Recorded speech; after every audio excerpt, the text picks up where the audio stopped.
I actually think this is really important to talk about. So let's talk about this. Bird Dogger here is saying, finally, someone's talking about it and everyone wants to chase the money and they just want the easy path. I don't disagree on that. I understand the mentality of wanting the easy path. I think that we're kind of wired that way, especially in this society, in this world.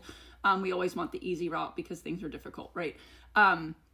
And because we live around so much convenience in our life that we can't comprehend most of the time what it takes or what it means to actually work for something anymore. But here's what I'm noticing with people who always take the easy route versus the people who really just put their head down and just kind of grind it out and just kind of go down their path their own way.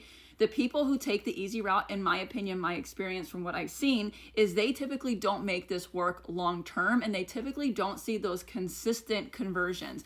That's why I coach the way I do. And I always tell people that if you take my coaching, I don't try to get you to chase virality. And my goal is not to make you viral. My goal is to figure out how we can make you consistent or get those consistent conversions, whether it's views or commissions, obviously the ultimate goal. And the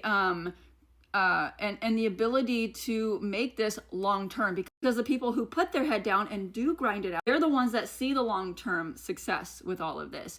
Stop trying to do what everyone else is doing. Figure out your own path. Emily May's path isn't the same as Mama Molina's. My path is not the same as Susan Lockhart's. Matt Collins' path is not the same as Allie's. We've all got there in our own way.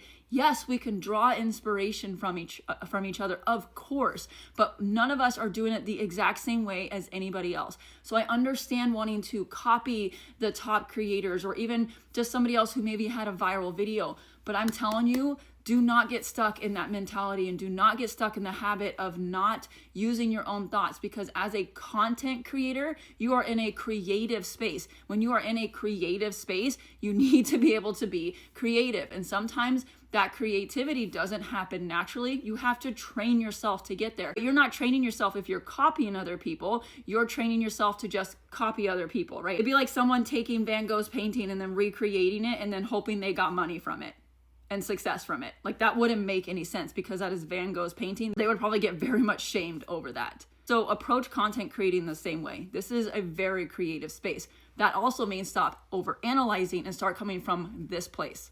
If you resonate with this, please get my coaching because I would love to work with you. I only want to work with creators who actually understand this kind of mentality because I think this is what's going to help you become successful long term.